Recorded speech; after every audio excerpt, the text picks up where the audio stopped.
keluarkan balik. Okey, minta maaf tadi sangkut ya.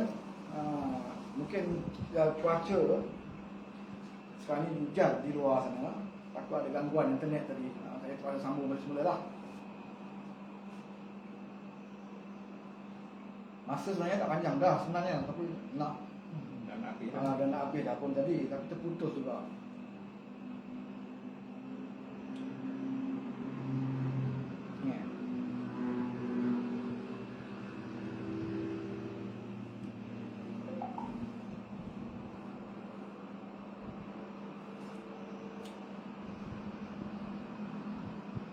Okey, boleh. Cuba komen sana suara boleh tak?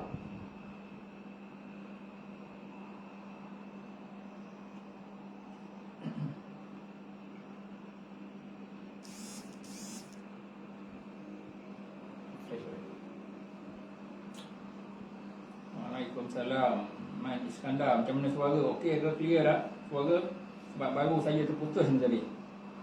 Asrawan. Macam mana Asrawan? Mat Iskandar, Assalamualaikum semua. Waalaikumsalam. Tadi terputus, minta maaf ya. Nak kata kilat, tak ada kilat. Pun ada sini, tapi boleh terputus.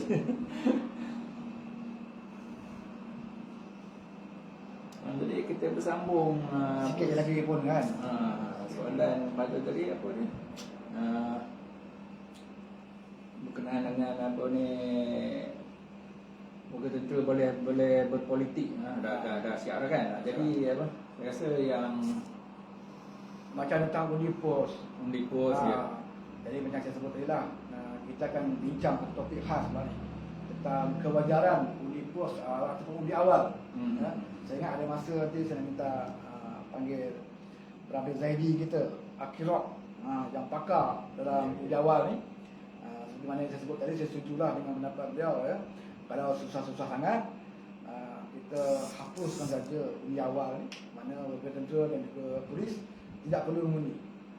Jadi yang satu lagi komen tadi mengatakan apa, sebelum terputus tadi ada satu komen saya ingat mengatakan bagaimana kalau Menteri Pertahanan diambil daripada Panglima ATM dan Menteri Dalam Negeri diambil daripada Ketua Polis Negara. Jadi macam mana pendapat? Kalau ambil dia Panglima ATM tak boleh lah. Pasal apa, dia berbeza tu. Panglima ATM dia dah jadi sebahagian daripada tentera, dan dia tidak boleh lah jadi sebagai parti yang wakil daripada parti kerajaan kan. Kemungkinan kita boleh ambil daripada bekas daripada Panglima kan. Panglima sebagai, dia tidak pernah ada parti politik, tapi dia bekas daripada Panglima tentera yang kita rasa dia orang yang berwibawa dan tidak cenderung ke mana-mana parti politik. Bolehlah kalau kita nak lantik dia sebagai Menteri Pertahanan.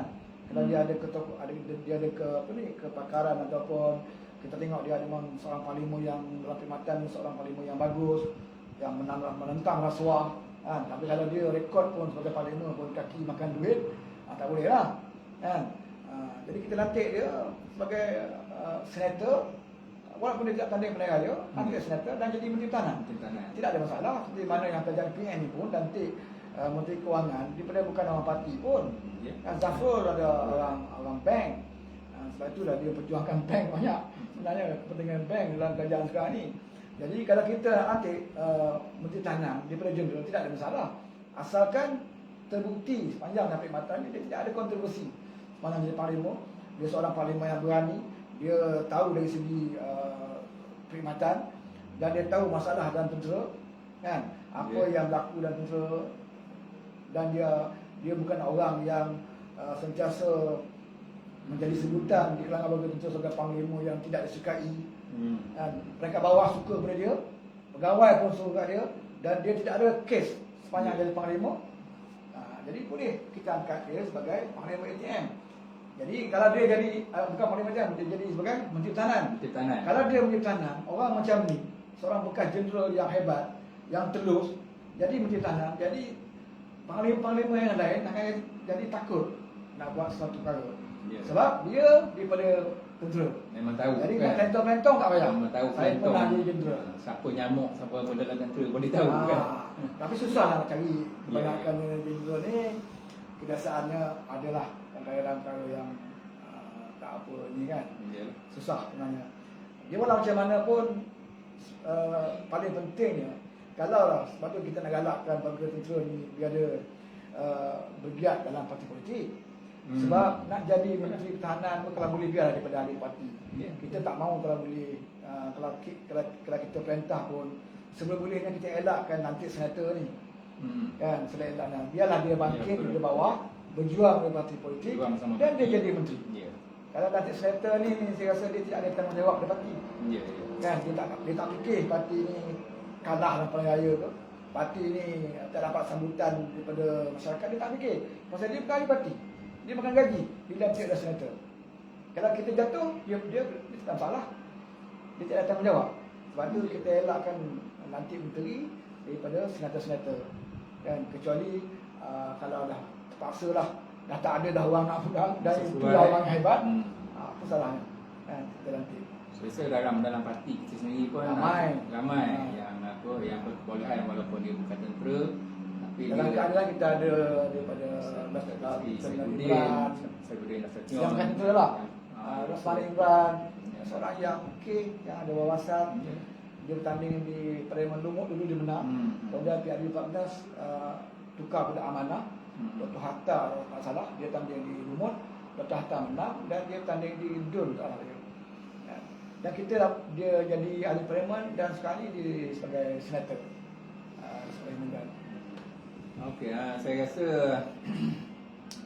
untuk soalan apa ni berkenaan dengan veteran ni dah tak ada dah rasanya. Daripada tuan-tuan pun saya tengok dah tak ada soalan. Ada soalan di luar daripada tajuk yang bermakna lebih kurang ada pihak yang tak bertanggungjawab ni lah telah memanipulasikan kata-kata Datuk Seri Anwar Ibrahim berkaitan Israel seolah membayangkan bahawa Datuk Seri Anwar Ibrahim menyokong Israel. Kata-kata tu sebenarnya panjang daripada Datuk Seri, tapi biasalah kalau orang jenis orang sekolah ni kot. Jadi saudara itulah kalau boleh dia nak tu lagi. Jadi saya apa sebenarnya yang dimaksudkan oleh Datuk Seri Anwar dalam ucapan? Kalau kita lihat tak masuk akal lah Datuk Seri Anwar Ibrahim apa yang disebut dikatakan dimainkan dalam media sosial. Sebab kalau kita lihat sejarah Datuk Seri Anwar Ibrahim daripada awal sudah Abdul pun banyak kita lihat klik-klik ucapan dia yang tentang Zionis Israel. Yang disebut oleh Datuk Seri Anwar Ibrahim itu jelas bahawa kita kena bezakanlah Israel dan juga Zionis Yahudi. Israel ni tu kaum Bani Israel.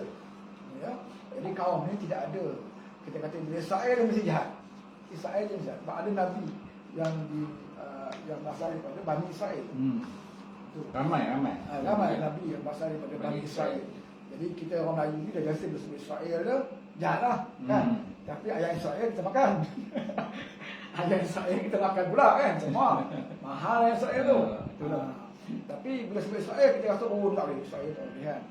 Jadi Israel ni bukannya macam kita nak gelar dia macam babi. Babi ni confirm lah kan. Bila sebut babi tak adalah, babi tetap haram. Boleh makan. Tapi Israel tak. Israel satu bangsa. Satu kaum. Disebut dalam Quran tu Bani Israel. Di kalangan Nabi-Nabi mana. Yang jadi musuh dari Islam ini adalah Zionis. Yahudi Zionis. Dan ada juga Yahudi yang tidak menguasai Islam. Ya, Yahudi tak menguasai Islam ada juga. Tapi ada yang dipanggil Zionis. Zionis ini tetap menguasai Islam. Yahudi. Dan kebetulan Zionis ni memang daripada Israel. Daripada kaum Israel. Majoritinya. Bila sebut Zionis memang Israel. Tapi Israel bukan Zionis. Itu kena faham. Tapi Zionis itu banyak Israel. Yang ini yang diperangi oleh orang Islam. Orang yang anti-Islam adalah Zionis. Jadi apa yang disebut oleh Anwar Ibrahim itu ialah dia mengatakan bahawa sekiranya kita nak perjuangkan nasib orang Palestin. Kerana Palestin ini sebenarnya ada negara. Yang tidak ada negara khusus ada Israel. Israel ini sebenarnya tidak ada. Dia penatang. Asal usulnya dia tidak ada negara yang betul dia wujud. Dia ni daripada Jerman, pernah duduk Jerman, dihalau oleh Hitler, mata-mata dia pergi. Akhirnya yang jadi masalahnya bila dia duduk di Palestin, khususnya di tempat Masjid Al-Aqsa. Bila dia duduk kat situ, Gaza, Dia nak jadi negara. Sebab dia dah ramai kat situ, dia nak jadikan itu adalah negara dia. Jadi ini yang kita bantah, bahawa di situ adalah hak orang Palestin. Apatah lagi Masjid Al-Aqsa itu masjid yang sejarah. Kan? Sebelum Kaabah, itulah tempat kiblat orang Islam yang pertama. Jadi ini tempat yang sepatutnya orang Israel, hukum kaum Israel, terutamanya yang Zionis ini memang dia jahat. Kan? Tapi yang nak menuntut negeri Israel tidak boleh menuntut tempat yang Palestin. Sebab itu dari sejarah ini, memang itu adalah sejarah bagi bangsa Palestin, kaum Palestin. Jadi masuk oleh Anwar tu sekali, kamu kena selesaikan masalah Palestin. Maknanya kena ada sebuah negara yang berdaulat, negara Palestin yang berdaulat dan tidak diganggu. Masjid Al-Aqsa itu tidak diganggu. Itu hak orang Palestin. Dan kaum Israel ini, kalau dia ada satu negara wilayah yang diberikan kepada mereka, tidak ada masalah. Asalkan dia tidak mengganggu orang Palestin. Sebab Israel ini satu bangsa yang Allah juga cipta bangsa Israel ni. Allah juga cipta bangsa Israel. Jadi sebagai manusia kita kena akuilah bahawa manusia ni penting makan, minum dan tempat tinggal. Kan? Takkanlah kita nak bersetuju Palestin kita bagi sebuah negara yang berdaulat dan Israel kita biarkan. Kan? Dia akan pergi mana-mana tempat. Ini akan menyebabkan tempat lain juga dia akan pergi, dia bermasalah. Tempat lain dia akan pergi, dia bermasalah. Jadi kena daulatkan dulu Palestin. Palestin ini dibebaskan dahulu. Diberikan hak kepada Palestin, sebuah negara yang berdaulat. Dan tidak diganggu-gugat oleh mana-mana pihak. Dan setelah itu barulah kita boleh kaji di mana orang Israel ini harus ada negara dan dia tidak boleh mengganggu orang Islam. Dan orang Islam juga tidak boleh mengganggu hak kalau diiktiraf sebagai sebuah negara Israel. Ini kadang orang faham, orang salah faham kita iktiraf kewujudan negara Israel. Mereka anggap kewujudan itu adalah di Palestin, bukan di Palestin. Mana tak kisahlah mengenai wilayah pun, nak kita tempatkan mereka supaya mereka boleh duduk, mereka boleh mendapat anak-anak mereka boleh mendapat pendidikan. Sebagai manusia. Asalkan tidak mengganggu tempat sejarah Palestin. Itu yang Anwar, kalau kita dengar ucapan yang habis-habis, itu yang dimasuk pada Anwar Ibrahim. Dan itu juga di bawah Parti Keadilan, iaitu memperjuangkan semua kaum. Yang tak boleh ni adalah melakukan kezaliman dan tidak menghormati agama-agama lain. Isu di Palestin sekarang ini adalah bangsa Israel duduk di situ nak iktiraf tempat itu sebagai negara. Tidak boleh lah. Tak boleh. Jadi saya rasa dah habis semua soalan.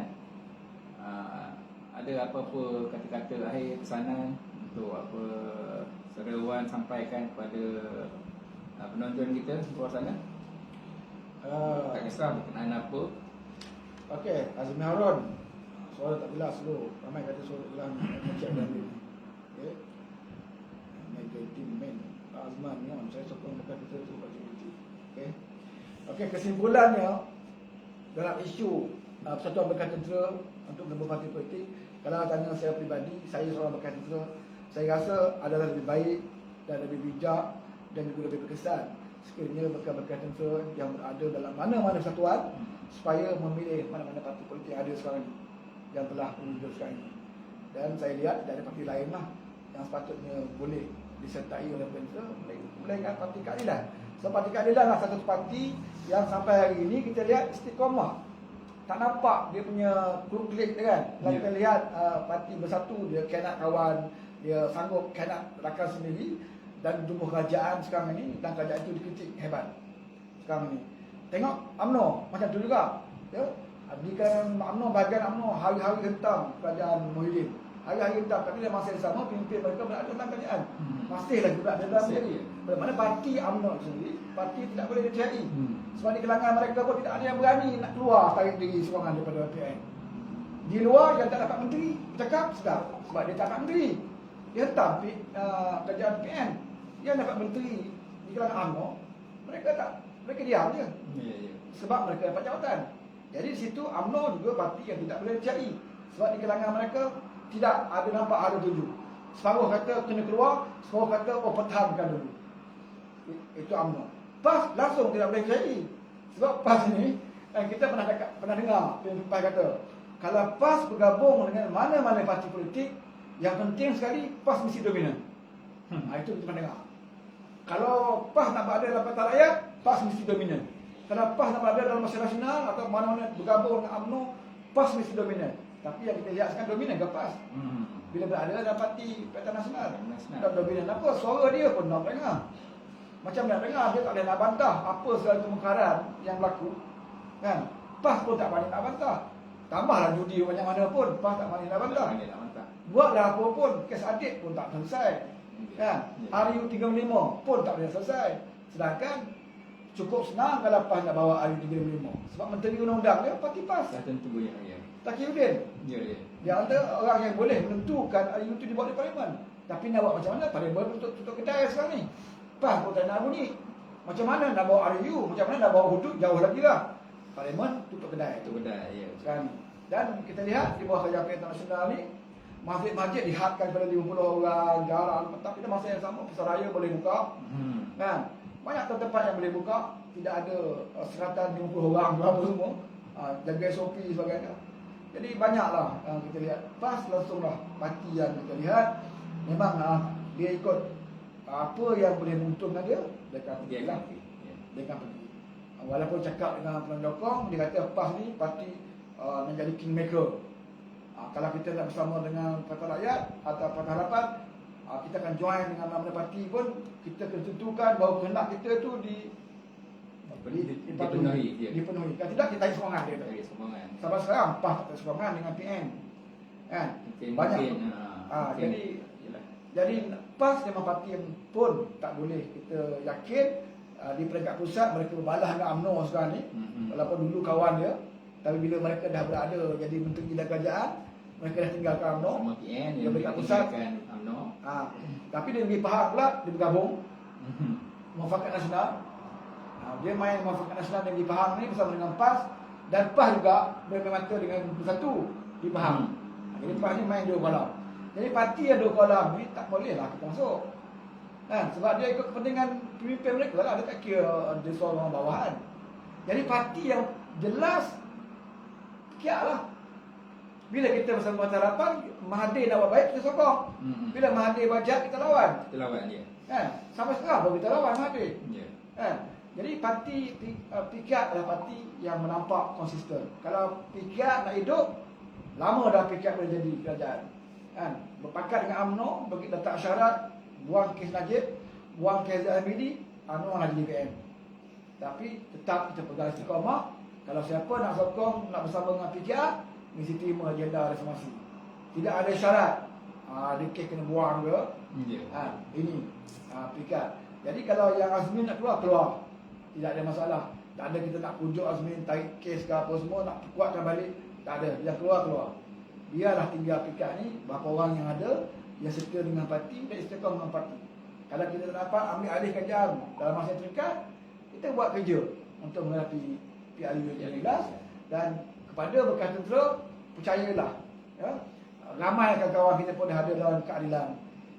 Masuklah dalam parti keadilan, perkuatkan kawan-kawan kita di cawangan-cawangan, di ranting-ranting ataupun di cabang-cabang.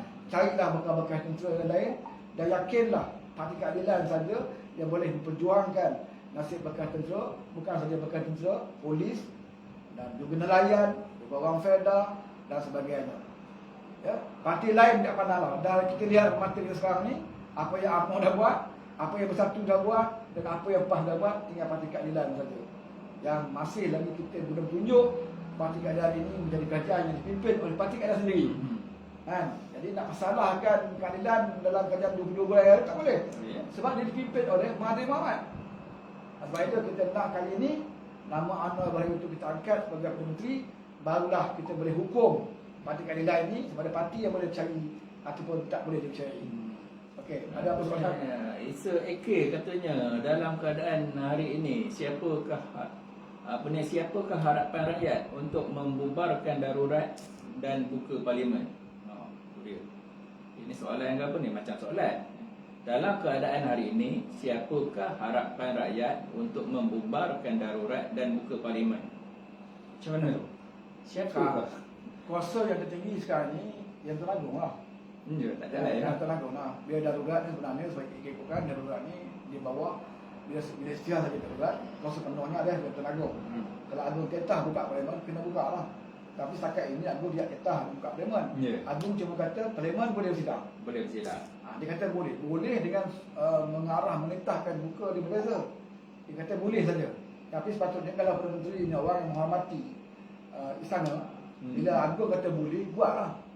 Kan, dah kata boleh. Tak payah tunggu Agong perintah kan? Ada tunggu perintah. Kan, jadi kita isyarat yang diberi oleh tuanku itu jelas bahawa dalam darurat boleh parlimen bersidang. Bila sebut boleh, bersidanglah. Takkanlah Agong nak ajar satu persatu, nak arah satu persatu.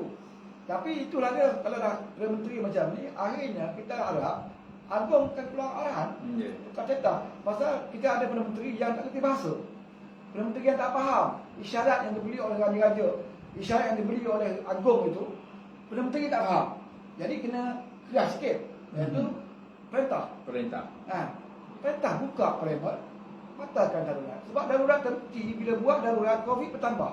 Bukan bertambah kurang, bertambah. Dulu alasan darurat ni untuk menangani COVID.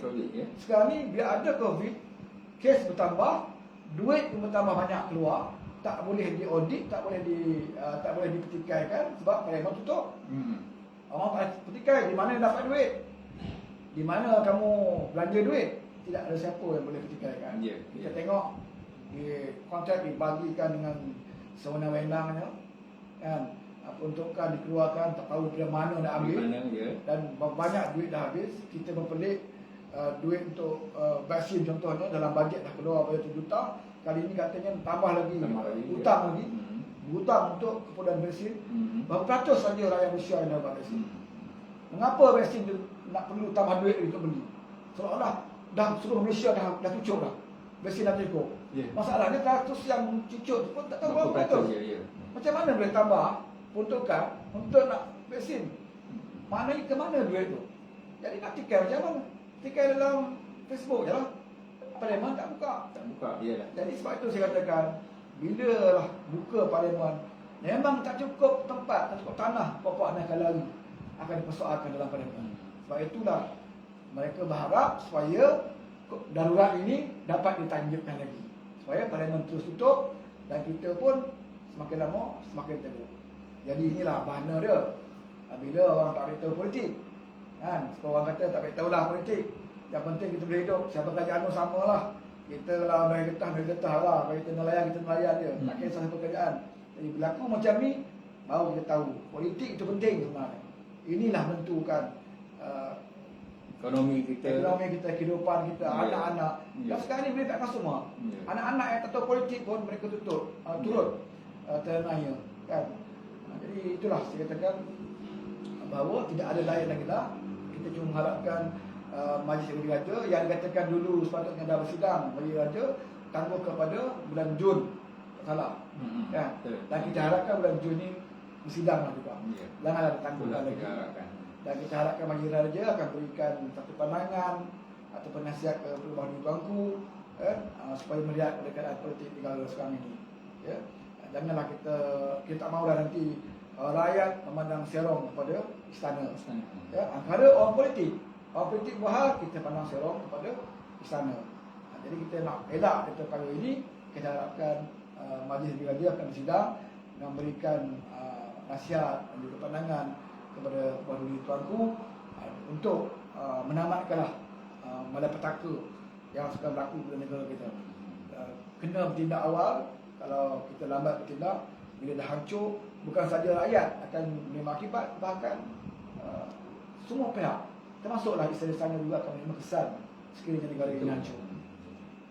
Jadi ya, kita mohon kepada bawah duli agar mendengar pihak rakyat yang mahukan parlimen dibuka, dibolehkan bersidang dan menamatkan darurat dengan secepatnya. Jadi selain daripada ni, tuan-tuan boleh menonton live ini yang akan dibuat naik ke dalam YouTube sama ya, WFAUZDIN NS dalam YouTube tu yang akan dibuat naik. Jadi untuk mengakhiri